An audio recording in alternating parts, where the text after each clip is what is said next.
Adelante, ya estamos en línea.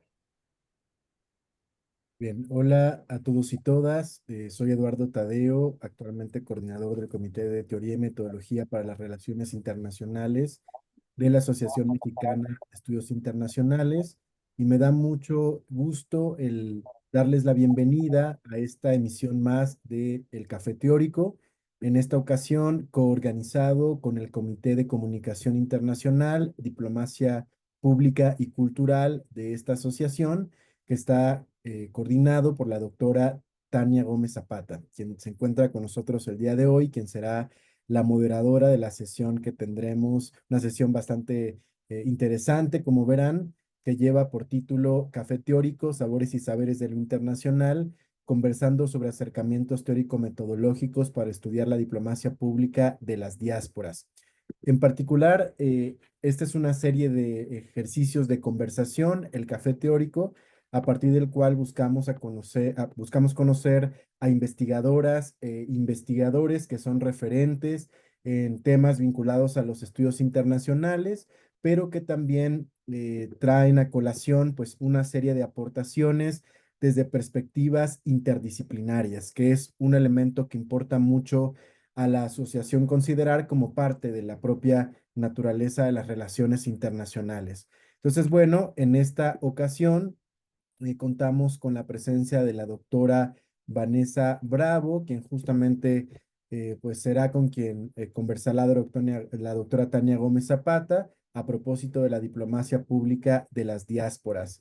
Pues bueno, les agradezco mucho a quienes están acompañándonos a través de Zoom, y también a las personas que nos acompañan vía Facebook o que nos verán eventualmente en la publicación de este conversatorio.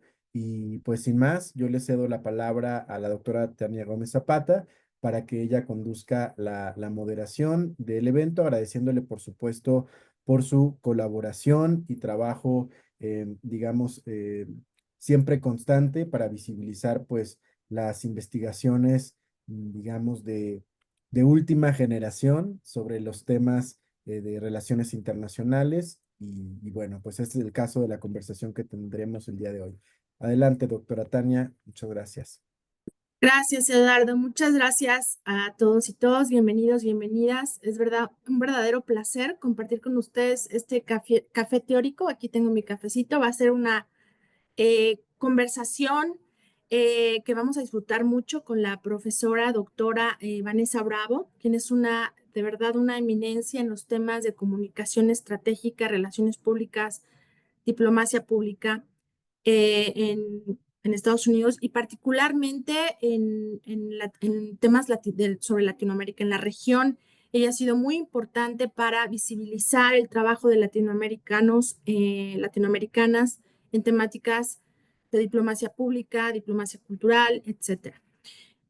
Mi nombre es Tania Gómez Zapata, como ya comentaba Eduardo. Yo soy coordinadora del Comité de Comunicación Internacional, Diplomacia Pública y Cultural de la Asociación Mexicana de Estudios Internacionales, de la MEI. Y como comentaba Eduardo, esta actividad, este café teórico, es parte de las actividades que coordina también el Comité de Teoría y Metodología de Relaciones Internacionales de la MEI. Esta es la segunda actividad en este año del Comité de Comunicación Internacional, Diplomacia Pública y Cultural. Y nuestra distinguida invitada del día de hoy, como ya comentamos, la doctora Vanessa Bravo, voy a leer brevemente su semblanza corta. Ella es licenciada en Comunicación Colectiva con énfasis en periodismo por la Universidad de Costa Rica. Cuenta con una maestría en Comunicación por la Universidad de Florida y un doctorado en Comunicación Estratégica con enfoque en Relaciones Públicas por la Universidad de Florida. Fue becaria Fulbright en la Universidad de Florida de 2001 a 2003 y cuenta con una experiencia de 14 años como periodista y editora en el periódico La Nación, Grupo Nación en Costa Rica. Además, con una vasta producción en publicaciones académicas en los journals de los más prestigiosos en comunicación, relaciones públicas, diplomacia pública, entre otros. Pueden seguirla en Google Scholar, toda su producción. Si quieren empezar a profundizar en estos temas o ya son especialistas en estos temas, Vanessa es una autoridad en estas temáticas. Además, ella presenta sus investigaciones muy frecuentemente en asociaciones internacionales como la Association for Education in Journalism and Mass Communication, International Communication Association, el International Studies Association, en los congresos de estas organizaciones internacionales, y es la coeditora del libro Latin American Diasporas in Public Diplomacy, publicado en 2021 por Palgrave y Macmillan. Y este libro es pionero en su tipo, en su género, y tanto Vanessa como su coautora, María de Moya, hacen toda una introspección en esta temática, cómo es que las diásporas contribuyen a la diplomacia pública. Actualmente Vanessa es académica de la Universidad de Elon en Estados Unidos, donde ha sido directora del Departamento de Comunicación Estratégica y hoy día es la decana asistente de la Escuela de Comunicación. De verdad, es un verdadero placer tener esta charla, este cafecito con Vanessa para que nos comparta su visión. Y te damos la palabra, Vanessa, bienvenida. Por favor, danos unas palabras de bienvenida antes de iniciar la charla, la plática con cafecito. Adelante. Primero que todo, quiero agradecerle a la doctora Tania Gómez Zapata, al doctor Eduardo Luciano Tadeo Hernández y a la MEI por tenerme. Les agradezco mucho. Como es un café teórico, yo también tengo mi cafecito aquí con mi taza comprada en Guadalajara. Y les agradezco muchísimo el espacio y ojalá podamos tener una conversación un poco sobre por qué estos temas importan, por qué importan en América Latina y cómo seguir apoyándonos y fortaleciéndonos para como región avanzar como académicos también. Muchas gracias, Vanessa. Pues la primera pregunta que te queremos hacer con nuestro cafecito es preguntarte cómo es que tú y María de Moya, en particular, pues nos interesa más tu visión, cómo es que empezaste a vislumbrar la importancia de las diásporas y esta conexión que tienen con la construcción de imagen de los países, ¿no? ¿Cuál es la contribución? ¿Cómo es que ustedes empezaron a ver este aspecto de las diásporas, su contribución, la relevancia que tienen para la construcción de imagen de los países? Si me permite, voy a hacer un poquito referencia a cuestiones personales, porque eso en muchos casos determina cómo se va uno por cuestiones, digamos, de investigación. Yo soy originalmente de Costa Rica, nací, crecí en Costa Rica, trabajé muchos años en Costa Rica y pensé que toda mi vida iba a vivir en Costa Rica. Por medio de esta beca Fulbright tuve la oportunidad de ir a estudiar a Estados Unidos y se le abren a uno puertas y bueno, terminé regresando. Y una de las primeras cosas que me hizo pensar en este tema fue México, porque tanto en Florida, pero sobre todo en Carolina del Norte, me di cuenta, digamos, bueno, yo como inmigrante a veces tenía que hacer trámites y pensaba en si tenía que hacer algo e ir al consulado, que nos pasó una vez cuando estábamos mi esposo y yo en Florida, que él no es costarricense, pero bueno, teníamos que ir al consulado y había que ir hasta Miami y llegamos y no tenían los papeles listos y hubo que devolverse y regresar otro día y bueno, y en Carolina del Norte, el consulado de México está en la ciudad de Raleigh, que nos queda a nosotros como una hora, y me di cuenta que el consulado tenía muchas actividades que planeaba, a las que invitaba a los mexicanos que vivían en Carolina del Norte, pero llegaba gente también de otros países, ¿verdad? Y tenían festivales y tenían a veces asesoría legal y bueno, lo siguen haciendo. Y era un consulado que no solo le daba un buen soporte, un buen servicio a sus conciudadanos, sino que al final gente de otros países se acercaba porque era como el consulado más activo. Entonces eso me puso a pensar mucho en qué importante era la comunicación entre los países de origen y los inmigrantes en un país como Estados Unidos, pero cómo algunos países lo hacían mucho mejor que otros.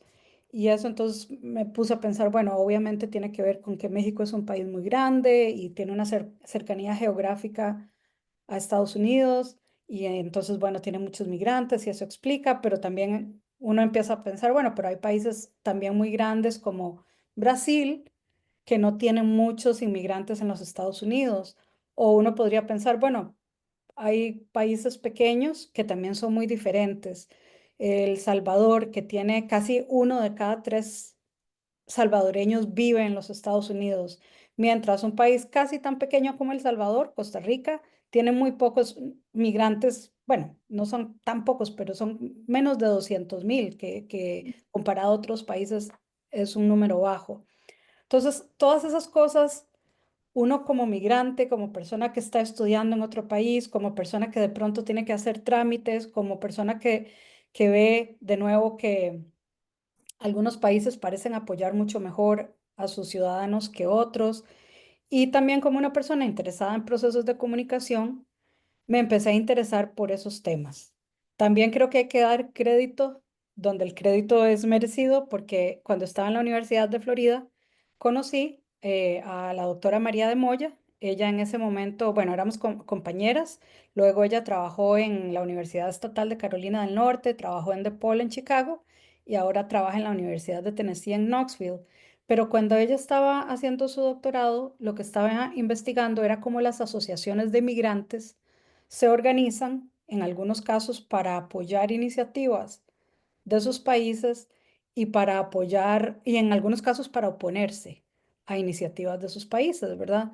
Entonces, a mí como que me abrió los ojos porque yo pensaba que como yo estudiaba comunicación estratégica, probablemente iba a terminar haciendo algún tipo de investigación para ver cómo tal vez las corporaciones se relacionaban o se comunicaban mejor con sus públicos y sus audiencias.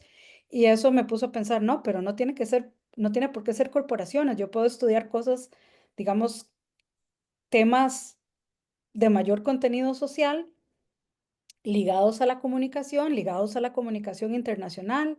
Y bueno, eso me hizo al final enfocarme en estos temas de comunicación entre estados y gobiernos en Latinoamérica, perdón, y sus grupos de diáspora en Estados Unidos en particular, y pensar en cómo estos estados se comunican con sus diásporas, cómo se comunican acerca de sus diásporas, o sea, qué mensajes ponen o qué mensajes diseminan, digamos, sobre sus diásporas, qué servicios proveen y también, digamos, qué factores determinan si esos estados están muy involucrados o menos involucrados en tratar de establecer esas relaciones con la diáspora, etcétera. Entonces vino un poco por eso, digamos, por una cuestión disciplinaria de mi interés en la comunicación estratégica, pero honestamente también por mi experiencia como migrante, eh, que sigue en muchos aspectos conectada con mi país de origen, y luego les puedo contar más, pero digamos, yo estoy aquí, vivo aquí en Carolina del Norte, pero hay un montón de cosas que me unen a Costa Rica. Em, y también esa posibilidad de hacer investigación que mezclara o que hiciera que confluyeran temas de migración y de comunicación. Entonces, de ahí sale eso. Había una segunda parte de su pregunta, la última parte, ¿me la puedes repetir? Sí, la construcción de imagen de los países, ¿no? Ah, sí. Que- Muchas veces uno se hace una imagen sobre un país por medio digamos, por ejemplo, de los medios de comunicación. Entonces, las series de televisión y las películas y la música hacen que uno se cree una imagen sobre lo que es un cierto país, ¿verdad? Em, pero también se hace por medio de persona a persona. Y entonces, por ejemplo, volviendo al ejemplo que les daba antes, yo me hice una imagen de primera entrada como muy positiva de los migrantes mexicanos en Carolina del Norte, y de ver que estaban bien organizados y que tenían actividades y todo, ¿verdad? Entonces eso era como, me hizo una buena imagen de los migrantes como grupo, pero a veces también uno no tiene conexión mucha con algunos países y conoce una persona de ese país un día, y esa persona le cae muy bien o le cae muy mal, pero esa es la única referencia que usted tiene sobre ese país, ¿verdad? Y entonces, de alguna forma, usted también se forma una imagen de un país un poquito por medio de hasta de individuos, ¿verdad? De personas individuales. Entonces me puse a pensar sobre esa capacidad de un miembro de la diáspora de ser un poquito un embajador informal de su país, de crear de una puerta de conexión al país que tal vez es lo único que uno tiene. En mi caso, digamos, como costarricense, yo crecí con muchísimas referencias sobre México por medio de programas de televisión, de la música, del cine, etcétera. Pero hay gente o hay países de los cuales yo solo tengo referencia porque resulta que conozco una cierta persona. Estoy pensando ahorita en un país como Argelia. Yo no sé nada de Argelia, honestamente, pero conozco una persona de Argelia y me cayó bien y un día me mostró un poco lo que comían y bueno, no sé, esa pequeña cosa me hace tener una imagen positiva de Argelia, aunque es una imagen un poco eh, irresponsable de mi parte, porque en realidad yo debería sentarme a leer un poco más sobre Argelia y su historia y su economía y sus relaciones con otros países. Pero sea como sea, la imagen o la única referencia que yo tengo es por medio de esta persona que conocí una vez, ¿verdad? Entonces, todo ese tipo de cosas fueron las que me hicieron empezar a pensar, bueno, estos son temas interesantes, estos son temas en los que yo tal vez podría hacer investigación y obviamente me puse a leer entonces sobre qué había, ¿verdad? Y me di cuenta que es, bueno, como todo en el mundo, nada es nuevo, todo ya ha sido inventado, ¿verdad?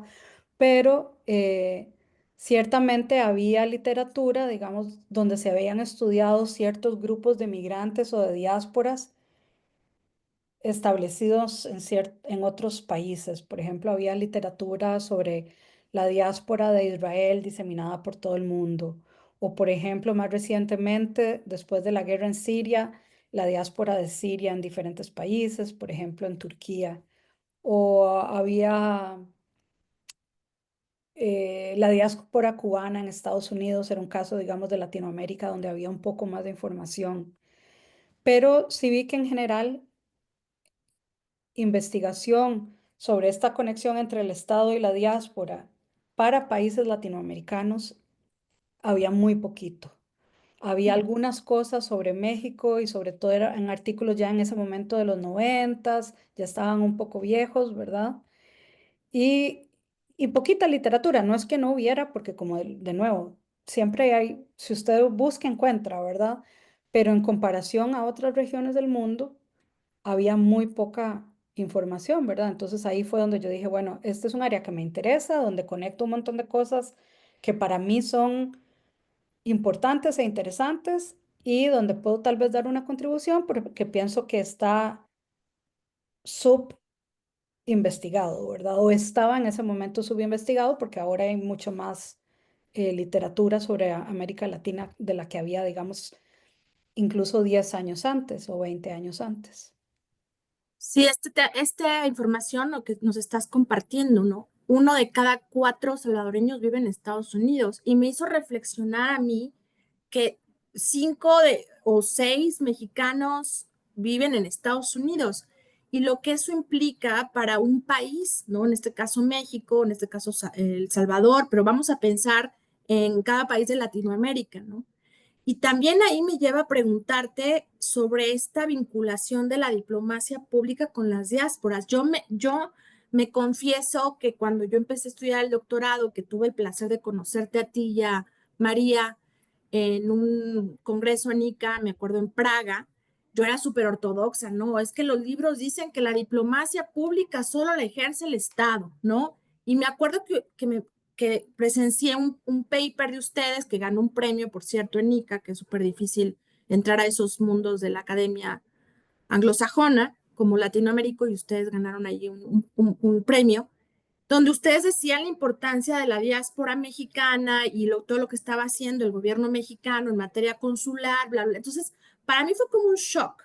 Y después viene la convocatoria para tu libro de diplomacia pública y bueno, el diásporas, junto con María, y nos cambias el paradigma, Vanessa, tú con María, y nos presentas una nueva manera de vincular la diplomacia pública con la sociedad civil y otros actores que podría decirse que también ejercen la diplomacia pública, ¿no? Entonces, si nos puedes contar cómo es que surge esta idea del libro eh, que es una gran contribución desde mi perspectiva a la literatura de la diplomacia pública. Si nos puedes contar cómo surge. Muchas gracias. Bueno, de nuevo, revisando la literatura que existía, no fue que nosotros esto lo inventamos porque sería absolutamente no cierto e irresponsable de mi parte decir eso, pero digamos, había literatura que decía que sí, que tradicionalmente la idea de o del concepto de diplomacia pública se entendía como la creación de relaciones positivas entre un país o un estado y los públicos que estaban en otros países.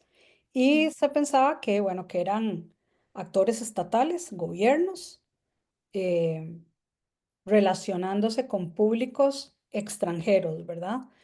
Pero lo que esta literatura decía, y me acuerdo, por ejemplo, de Jan Melissen en el 2005, él escribe un libro sobre la nueva diplomacia pública, que hablaba que hay actores no estatales que también hacen esta función. Ahora, él se refería, tal vez él menciona diásporas, no me acuerdo ahorita, pero él se refería más como a organizaciones no gubernamentales, se refería a corporaciones, se refería a grupos activistas, este tipo de cosas, ¿verdad? Pero, de nuevo, leyendo este tipo de literatura y otros, yo pensé, bueno, ciertamente hay grupos. Bueno, y además esta idea de que los públicos eran extranjeros, ¿verdad? Pero el grupo de diáspora es un público muy interesante porque sí, está en el extranjero, pero al final es un público local en el sentido que es gente que nació y creció en su mayoría en países de origen y ahora por diferentes circunstancias de la vida están en un tercer país, ¿verdad? Entonces, esta idea de que no son solo actores gubernamentales, sino que hay actores no estatales que pueden hacer diplomacia pública en el sentido que por medio de sus acciones pueden avanzar metas o avanzar objetivos que coinciden con política exterior de sus países de origen o que coincide con las metas país que tienen sus naciones de origen, ¿verdad? Ahora, estas iniciativas de estos grupos, por ejemplo, diásporas, por ejemplo, corporaciones, por ejemplo, ONGs, grupos activistas, en muchos casos coinciden con las metas que tiene un gobierno de un país de origen. Ahora, no necesariamente ellos trabajan juntos siempre. Puede ser que la diáspora esté llevando a cabo ciertos programas o iniciativas que al final contribuyen con el país de origen, pero no lo están haciendo en coordinación. Hay muchas veces que sí, que se establecen ciertas asociaciones o ciertas colaboraciones entre grupos estatales y grupos no estatales, incluyendo la diáspora. Hay veces en que la diáspora se organiza para avanzar alguna iniciativa que contradice o que se opone a lo que su país de origen está haciendo. María de Moya tiene un artículo muy interesante donde ella analiza cómo la diáspora dominicana, ella es de República Dominicana, cómo la diáspora dominicana y la diáspora de Haití se organizan en Nueva York para oponerse a una nueva ley que pasa el gobierno dominicano que dice que gente que nace en República Dominicana de padres haitianos no es dominicano. O sea, le quita el derecho de nacionalidad por nacimiento porque sus papás no son dominicanos, ¿verdad? Y eso a ella le pareció una gran barbaridad y yo comparto esa opinión. Pero lo que se dedicó fue a estudiar cómo estos dos grupos de diáspora dicen, no, esto no es posible. O sea, si un niño o una niña nacen en República Dominicana, son dominicanos. Y entonces la diáspora empieza a hacer una serie de campañas y bueno, tratan de detener esto, ¿verdad? Em, Todo esto para decir que entre eso, el interés que María también tenía en organizaciones de diáspora, por ejemplo, en Florida y en Nueva York, y bueno, y que nos conocimos en el programa de doctorado, Habíamos estado haciendo algunas cosas por aparte, habíamos escrito algunos artículos juntas y después de algunos años dijimos, bueno, sería bueno como tener un recurso como un libro donde pudiéramos presentar casos que sean más sistemáticos, donde podamos ver un poco estas diásporas que trabajan promoviendo metas que son también metas comunes del país de origen, viendo diásporas que hacen lo contrario, que son, se oponen a sus países de origen, viendo cómo los medios de la diáspora tal vez contribuyen en estas funciones, viendo algunos casos donde el Estado toma la iniciativa y el liderazgo y sí, se acerca a la diáspora como para colaborar, pero al final el Estado es el que lleva el liderazgo. O al contrario, cómo son los grupos de diáspora los que tal vez se acercan ellos al Estado y dicen, bueno, queremos hacer algo y queremos que nos apoyen, ¿verdad? Y a razón de eso, entonces pensamos en escribir este libro, pero como, bueno, somos dos personas, son tantos países en América Latina y tantos casos y uno no sabe todo, pensamos que lo más lógico era hacer, perdón, un libro coeditado donde nosotras escribiéramos algunos capítulos, sobre todo la introducción y la conclusión, aunque tenemos un par de capítulos más, digamos, de casos, pero hacer un llamado, un call for chapters, un llamado a colaboradores para que contribuyeran con este libro, ¿verdad? Entonces así lo hicimos. Bueno, primero hay que escribir una propuesta de libro, ¿verdad? Que se la mandamos a Palgrave Macmillan diciéndole, bueno, esta es la idea del libro, esto es lo que queremos hacer, este es el tipo de contenidos, estos son más o menos la cantidad de capítulos que estamos pensando, este sería cuán largo, cuán grande sería este libro, ¿verdad? Un poco como el outline, el plan de lo que el libro sería. Y a ellos les gustó la idea en buena medida porque había muy poco sobre Latinoamérica e hicimos ese llamado con tan buena fortuna que, bueno, se recibieron propuestas, algunas se aceptaron, otras no se aceptaron, pero todas las propuestas que se aceptaron son de autores latinoamericanos, de investigadores latinoamericanos. Con mucho orgullo puedo decir que Tania es una de las autoras de un capítulo y Eduardo es autor de otro capítulo, pero son en total, aquí lo tengo, lo voy a mostrar un segundito, se llama Diásporas Latinoamericanas en Diplomacia Pública. Bueno, el título está en inglés. Son 13 capítulos y hay casos de un montón de países. Digamos, déjeme rápidamente irme a la tabla de contenidos, pero hay capítulos que tienen que ver con México, con sus diásporas en Chicago, como en el caso de Tania, sus diásporas en México, pero perdón, no en México, en Nueva York, pero un grupo muy particular de miembros de la diáspora, como en el caso de Eduardo. Hay un capítulo sobre las protecciones sociales que los estados le han dado a sus miembros de la diáspora, y este también es por una autora mexicana, ella es Carla Valenzuela, que de hecho, después de la introducción, es el primer capítulo del libro, porque ella hizo un análisis comparativo de los casos de México, Guatemala, Bolivia y Ecuador, que está muy bien escrito. Yo escribí un capítulo sobre El Salvador y Colombia. Ana Margaritis, que es una investigadora argentina, escribió el capítulo sobre Argentina. Claudia Labarca y Philipp Werner Wildner escribieron un capítulo sobre chilenos en China. Entonces, en este caso fue un capítulo que no tenía que ver sobre migración a Estados Unidos, sino estamos hablando de entre continentes, ¿verdad? Es muy interesante. Un capítulo sobre las nuevas tendencias en la diáspora cubana, que ha sido muy estable y muy consistente en el tipo de mensajes que ha mandado desde los 60, pero digamos la gente más joven, cubanos que viven en Estados Unidos, en algunos casos tienen visiones diferentes a las de sus papás y sus abuelos.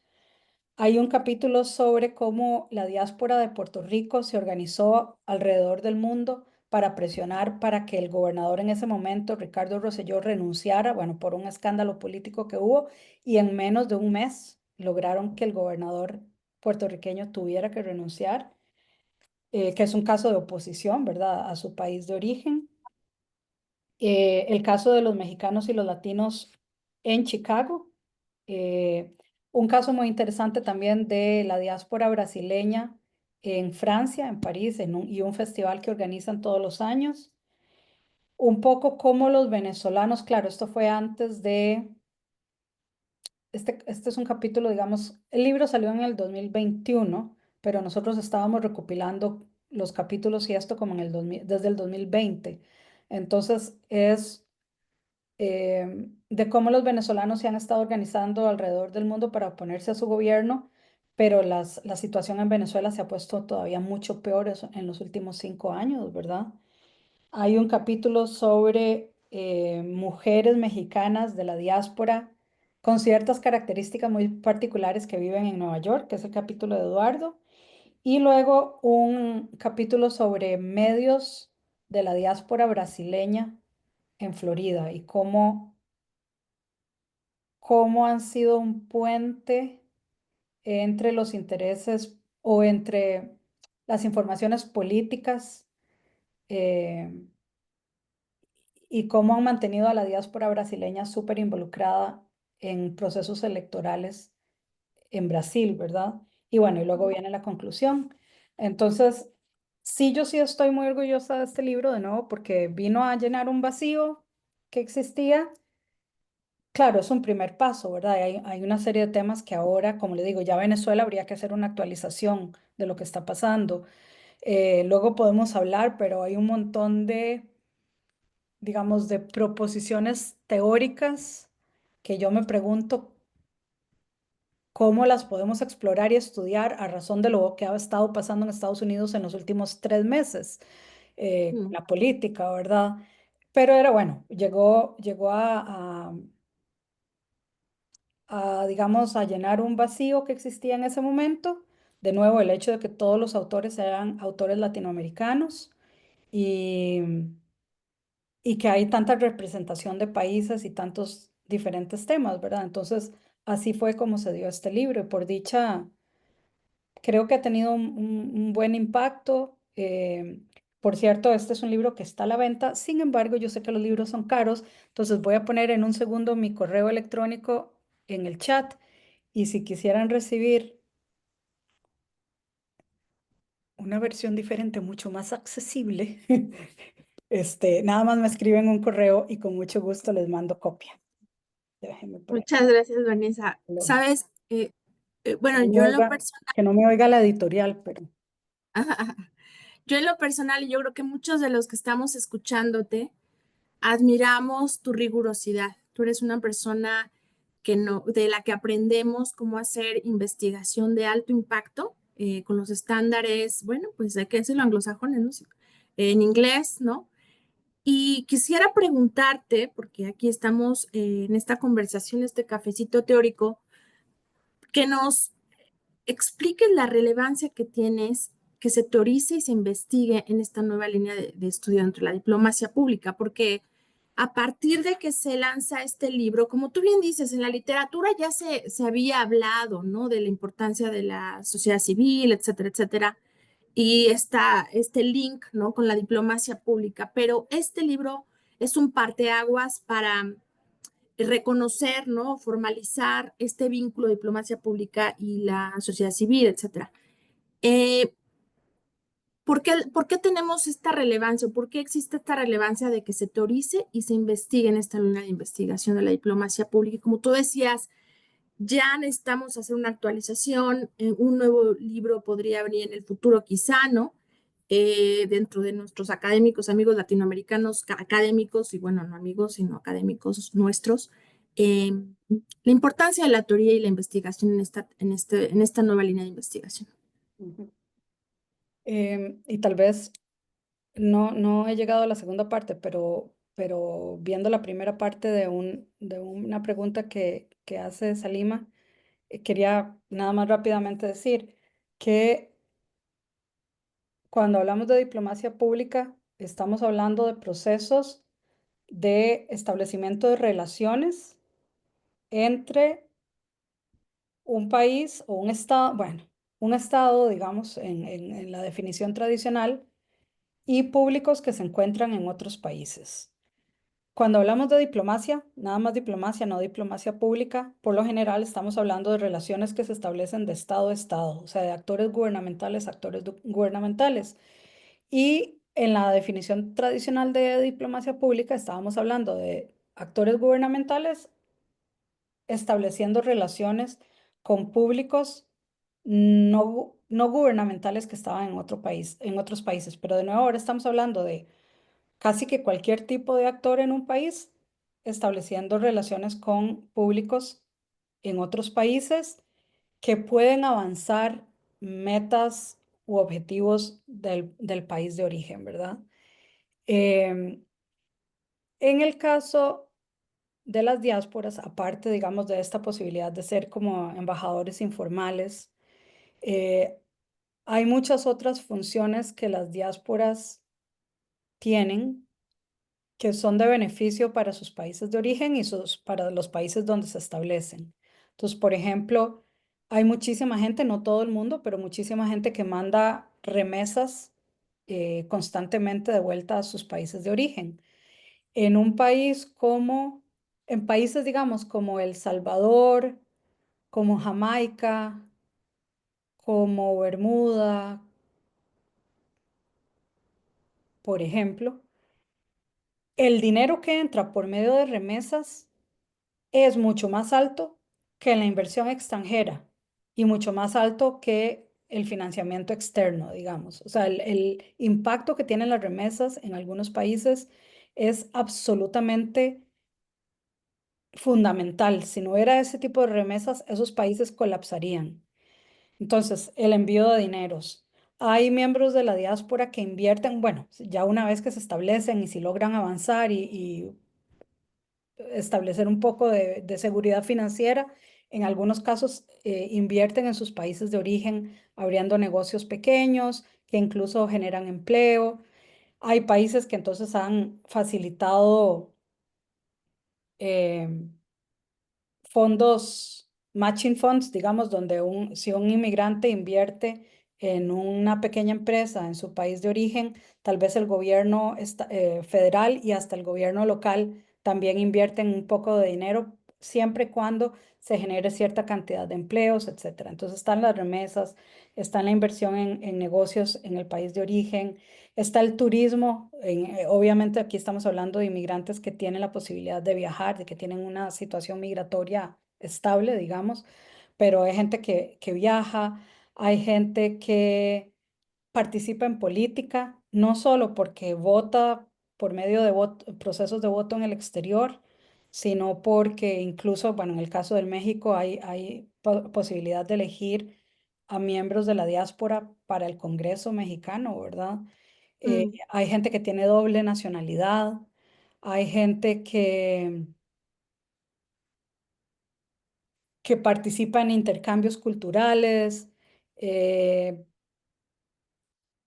¿verdad? Hay un montón de cosas en las que la diáspora puede seguir vinculada a sus países de origen, que dependiendo del país, dependiendo del contexto, digamos, en el país de origen y el contexto en el país al que migra, dependiendo de situaciones de quién está en el gobierno o no, pueden establecerse relaciones muy, muy importantes.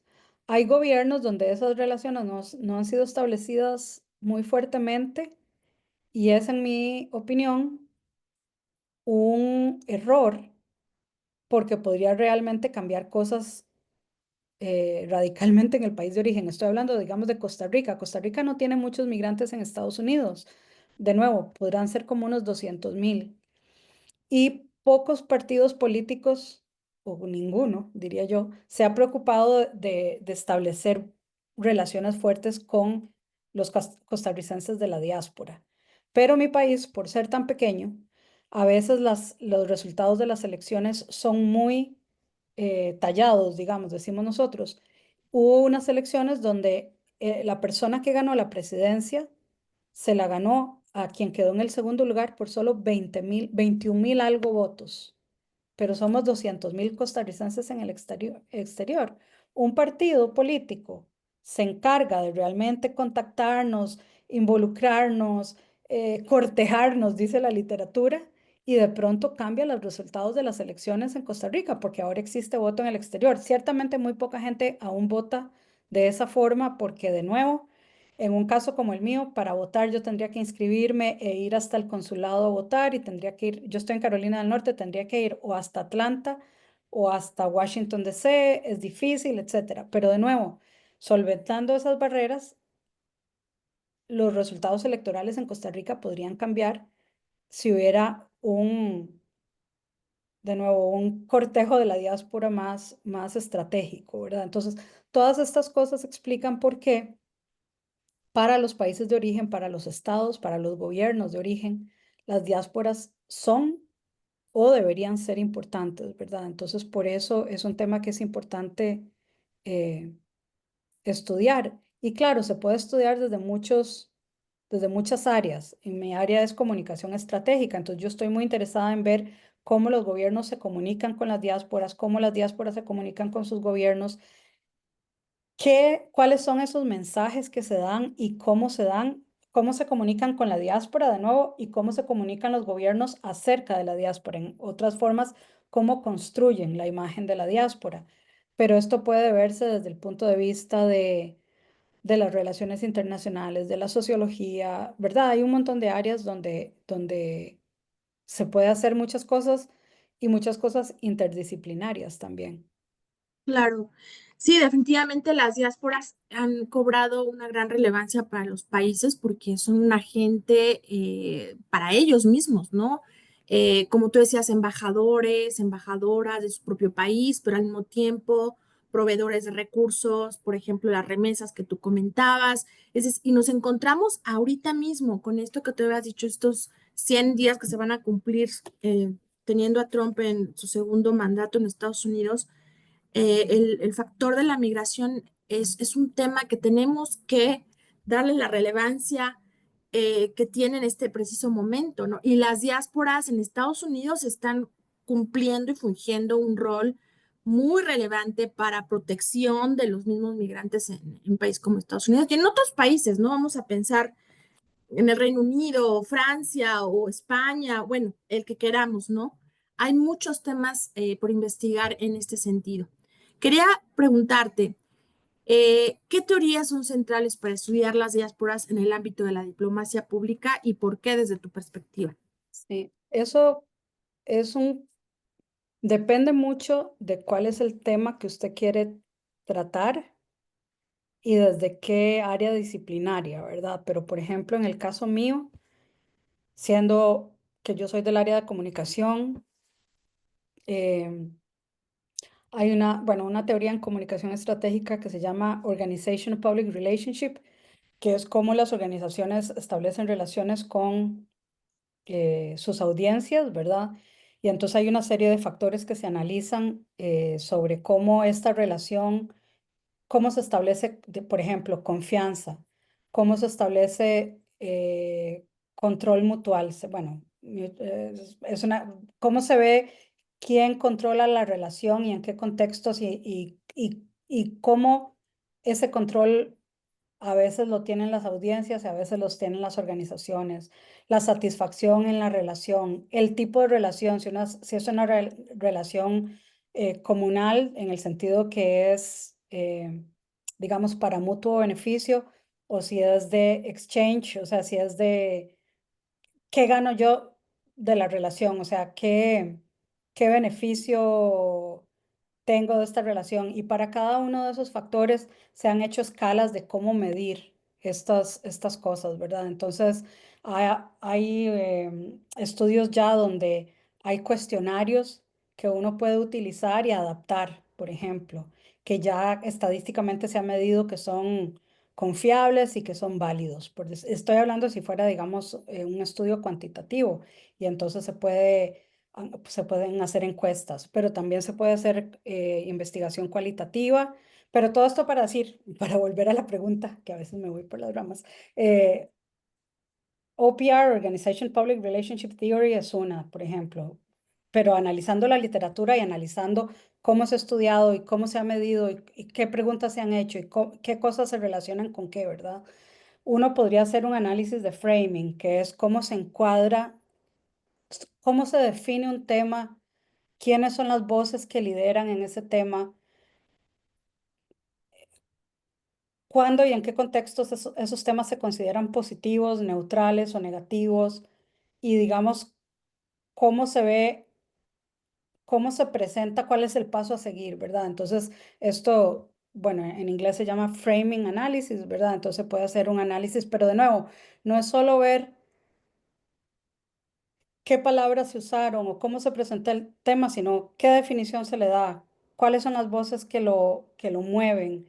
Eh, de nuevo, si el tema se presenta desde un punto de vista positivo, negativo, neutral, cuál es lo que llaman el curso de acción, etcétera, ¿verdad? Y hay formas de codificar.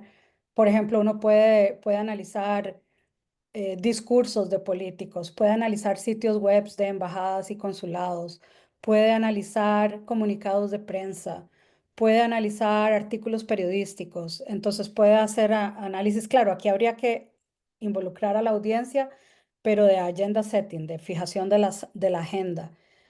O uno podría ver cómo ciertas fuentes construyen la agenda de los medios de comunicación tradicionales y de medios digitales, ¿verdad? Entonces hay una teoría que se llama agenda building. Eh, pero depende mucho de lo que uno quiere hacer, ¿verdad? Lo que sí es importante es revisar, creo yo, ¿verdad? Revisar la literatura, ver qué se ha hecho, ver qué métodos se han utilizado, cómo se pueden adaptar esos métodos a lo que yo estoy haciendo, cómo se pueden cambiar si hay cosas que no funcionan. Em, pero tener mucha claridad en la metodología, que creo que es Mm. una de las cosas que a veces a los latinoamericanos nos falta, en el sentido que nosotros somos muy buenos en las revisiones de la literatura y somos muy buenos en la discusión de los resultados y y en elaborar las conclusiones. Creo que ahí tenemos como buen criterio y buena pluma, pero a veces nos cuesta, y eso es muy importante en la investigación, hacer una buena descripción y definición de cuál va a ser la metodología.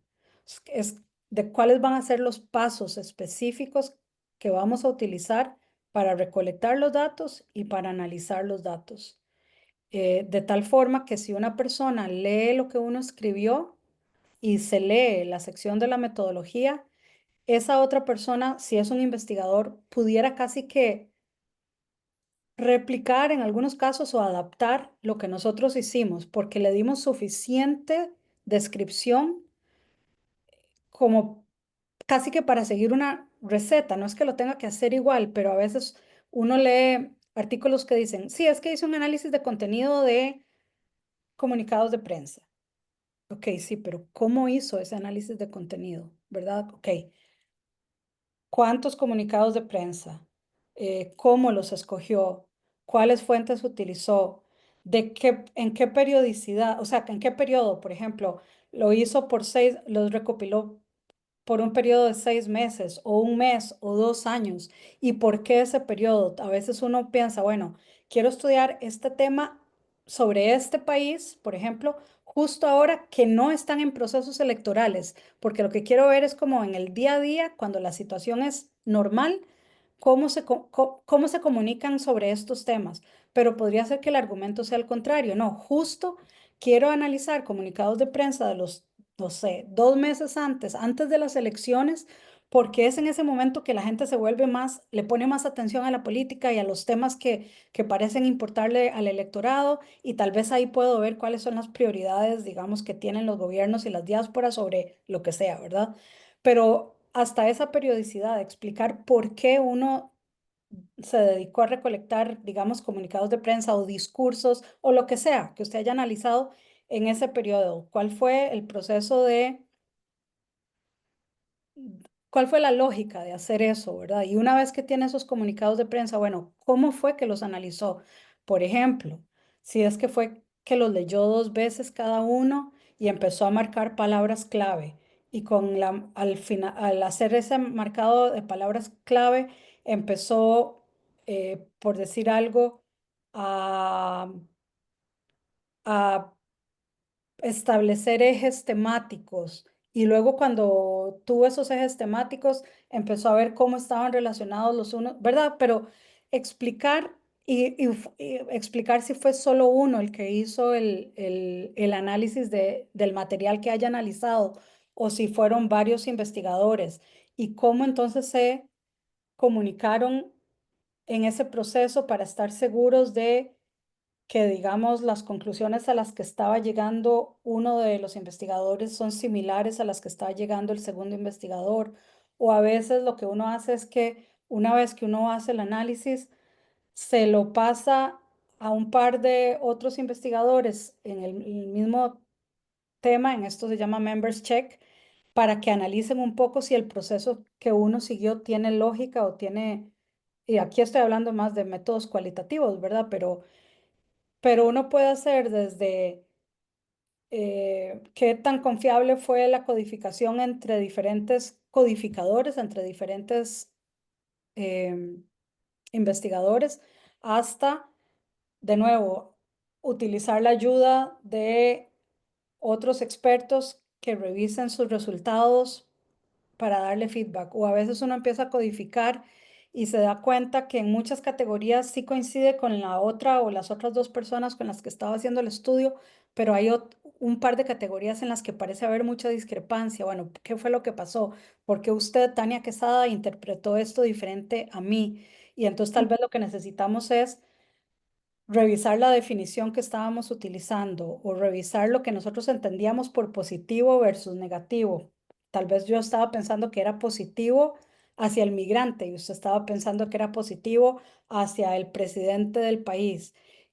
Bueno, pero todo ese proceso, explicarlo bien en la metodología para, de nuevo, que otros investigadores y los lectores en general puedan entender qué fue lo que se hizo, cómo fue que se hizo y digamos cuáles fueron los pasos que se siguieron casi de forma que otra persona pueda decir, bueno, voy a utilizar este mismo método o voy a utilizar este mismo método, pero en vez de hacer esta parte, voy a hacer esta otra, que es la parte que a veces creo que nos falta a nosotros, eh, que a veces tal vez descuidamos un poquito, digamos, el nivel de detalle de la sección de la metodología. Sí, yo recuerdo que una vez en una plática informal que tuvimos de café, como, bueno, como hoy, nos estamos tratando, tú comentaste, ¿no? Que a veces en Latinoamérica se considera hacer investigación un ensayo, ¿no? Parecía nada más un ensayo que propiamente una investigación académica, ¿no? Rigurosa. Y déjeme decir que un ensayo tiene mucho valor, porque un ensayo es, por lo general, escrito por alguien que es un experto en el tema, que ha leído muchísimo sobre el tema y nos está haciendo un análisis personal de lo que ha aprendido sobre ese tema y de hacia dónde cree que va ese tema y, y puede ser, de nuevo, una pieza valiosísima. Pero eso no necesariamente significa que haya recolectado datos y analizado datos,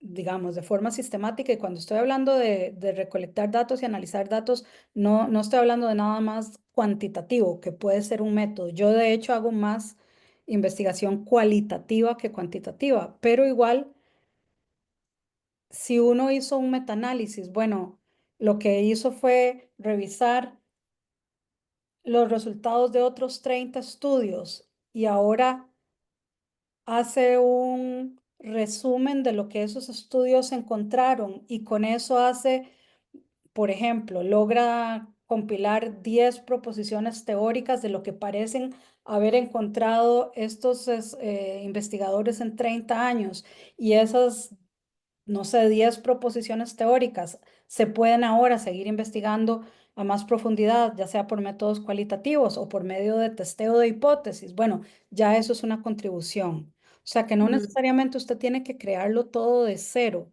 pero tiene que haber algo que usted hizo que contribuyó, que que no existía y ahora existe, digamos. Contribuir a la literatura, ¿no? Eso es algo que me recuerdo mucho que me decía mi supervisor de doctorado.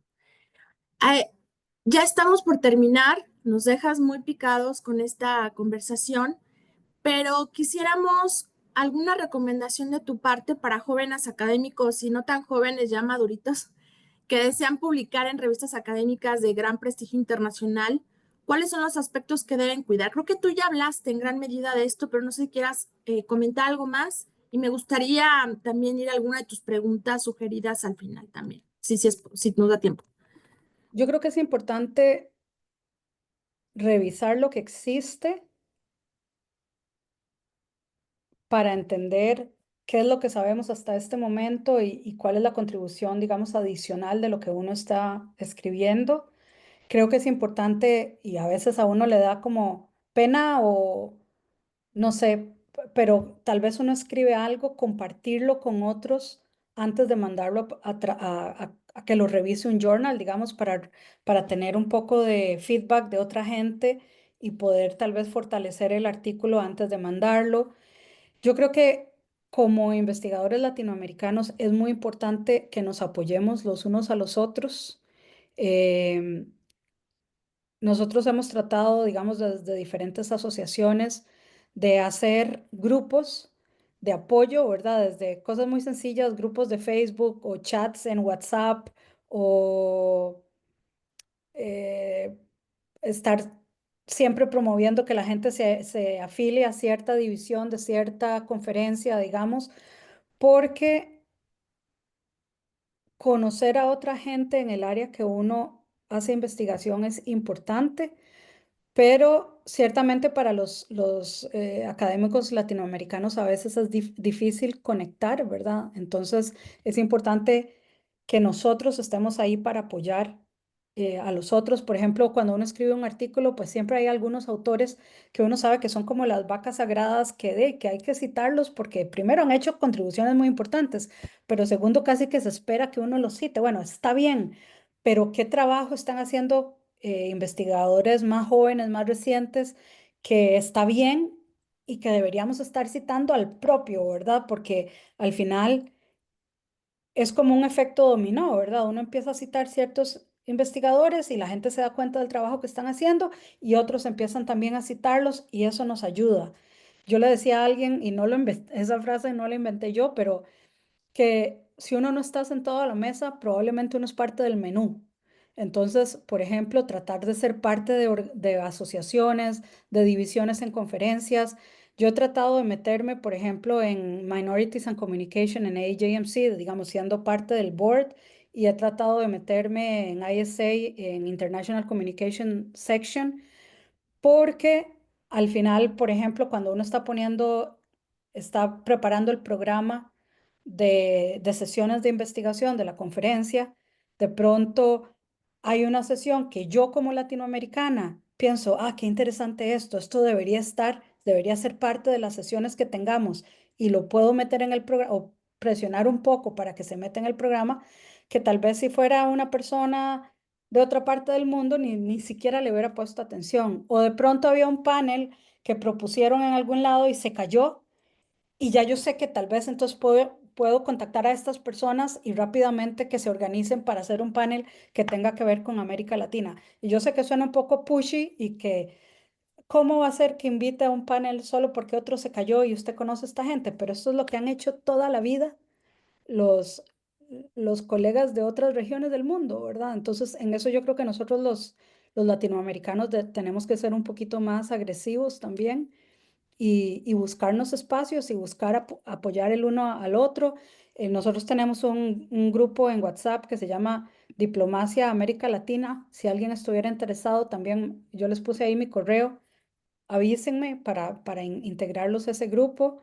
Eh, Compartirnos publicaciones, no sé cómo apoyarnos. Y muy importante, si usted es profesor, ser un buen mentor de sus estudiantes, de sus alumnos y ser justo. Entonces, si por ejemplo se hizo una investigación en conjunto, pero su estudiante fue el que más trabajó, entonces su estudiante debe ser primer autor, ¿verdad? Y uno debe ser segundo o tercero o lo que sea, ¿verdad? Pero ser justos, apoyar a otros, apoyarnos entre nosotros mismos, tratar de promover, o sea, de promovernos no en el mal sentido de influencer, digamos, sino de Apoyarnos. apoyarnos realmente en lo que estamos haciendo y valorar lo que estamos haciendo.